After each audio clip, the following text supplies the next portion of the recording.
ಬಿಸಿ ಹಾಲಿಗೆ ಬೆಲ್ಲ ಹಾಕಿಕೊಂಡು ಕುಡಿದ್ರೆ ಏನಾಗುತ್ತದೆ ಅಂತ ನಿಮ್ಗೆ ಗೊತ್ತಾ? ಹಾಲು ಸಂಪೂರ್ಣ ಆಹಾರ ಅಲ್ವೇ? ಹೌದು, ನಮ್ಮ ಶರೀರಕ್ಕೆ ಅಗತ್ಯವಾಗಿ ಬೇಕಾಗುವ ಎಲ್ಲಾ ವಿಟಮಿನ್ ಗಳನ್ನ ಹಾಲು ಒದಗಿಸುತ್ತೆ. ಬೆಲ್ಲವನ್ನ ಸಕ್ಕರೆಗೆ ಬದಲಿಯಾಗಿ ಉಪಯೋಗಿಸಿ ನೋಡಿ ಹೇಗಿರುತ್ತೆ ಅಂತ. ಬೆಲ್ಲದಿಂದ ಅನೇಕ ಸಿಹಿ ಪದಾರ್ಥಗಳನ್ನ ನಾವು ತಯಾರಿಸುತ್ತೇವೆ. ಸಕ್ಕರೆಗಿಂತ ಬೆಲ್ಲವನ್ನ ಸೇವಿಸುವುದರಿಂದ ಹೆಚ್ಚಿನ ಲಾಭ ಇದೆ ಎಂದು ಹೇಳುವುದುಂಟು. ಬಿಸಿ ಬಿಸಿ ಹಾಲಿಗೆ ಸ್ವಲ್ಪ ಬೆಲ್ಲವನ್ನ ಸೇರಿಸಿ ಸೇವಿಸುತ್ತಾ ಬನ್ನಿ, ನಿಮ್ಗೆ ಗೊತ್ತಾಗುತ್ತೆ. ರುಚಿಗೆ ರುಚಿಯೂ ಇರುತ್ತೆ, ಆರೋಗ್ಯವು ಸುಧಾರಿಸುತ್ತೆ. ಬಹಳಷ್ಟು ಜನ ಬಿಸಿ ಹಾಲಿಗೆ ಬೆಲ್ಲವನ್ನ ಸೇರಿಸಿ ಕುಡಿಯುವುದನ್ನ ನಾವು ನೋಡ್ತಾ ಇರ್ತೀವಿ. ಇದು ರುಚಿಯಾಗಿರೋದೇ ಅಲ್ಲದೆ ಅನಾರೋಗ್ಯ ಸಮಸ್ಯೆಗಳನ್ನ ಸಹ ನಿವಾರಿಸಿ ಆರೋಗ್ಯವನ್ನ ಪ್ರಸಾದಿಸುತ್ತದೆ. ಇನ್ನು ಯಾವ ಯಾವ ಪ್ರಯೋಜನಗಳು ಇದರಿಂದ ಉಂಟಾಗುತ್ತದೆ ಎನ್ನುವುದನ್ನ ಈಗ ನೋಡೋಣ. ಮೊದಲನೇದ್ದು, ಬಿಸಿ ಹಾಲಿಗೆ ಬೆಲ್ಲ ಸೇರಿಸಿ ಸೇವಿಸೋದ್ರಿಂದ ಸ್ಥೂಲಕಾಯ ನಿವಾರಣೆ ಆಗುತ್ತೆ. ಬೆಲ್ಲದಲ್ಲಿರುವ ಔಷಧೀಯ ಗುಣಗಳಿಂದ ಶರೀರದಲ್ಲಿರುವ ಕೊಬ್ಬು ಕಡಿಮೆ ಆಗುತ್ತೆ. ಹೀಗಾಗಿ ದೇಹದ ತೂಕ ಕ್ರಮೇಣ ಕಡಿಮೆ ಆಗುತ್ತೆ. ನಿತ್ಯವೂ ಹೀಗೆ ಸೇವಿಸೋದ್ರಿಂದ ಶರೀರದ ತೂಕ ಸಮತೋಲನದಲ್ಲಿರುತ್ತದೆ. ಇನ್ನು ಎರಡನೇದಾಗಿ, ಇತ್ತೀಚಿನ ದಿನಗಳಲ್ಲಿ ಬಹಳಷ್ಟು ಜನ ರಕ್ತಹೀನತೆಯಿಂದ ನರಳುತ್ತಾ ಇರ್ತಾರೆ. ಇದರ ಪರಿಣಾಮವಾಗಿ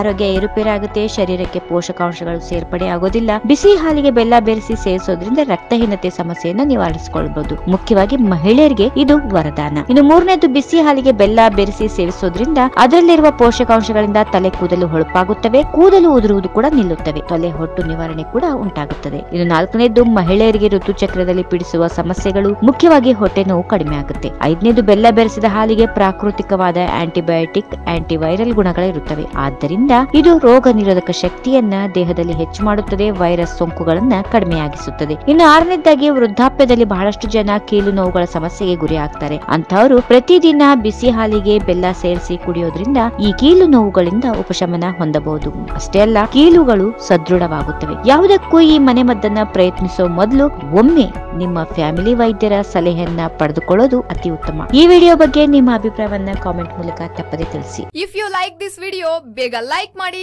ಕಾಮೆಂಟ್ ಮಾಡಿ, ಶೇರ್ ಮಾಡಿ ಹಾಗೂ ಯೋಯೋ ಟಿವಿ ಕನ್ನಡವನ್ನು ಸಬ್ಸ್ಕ್ರೈಬ್ ಮಾಡಿ.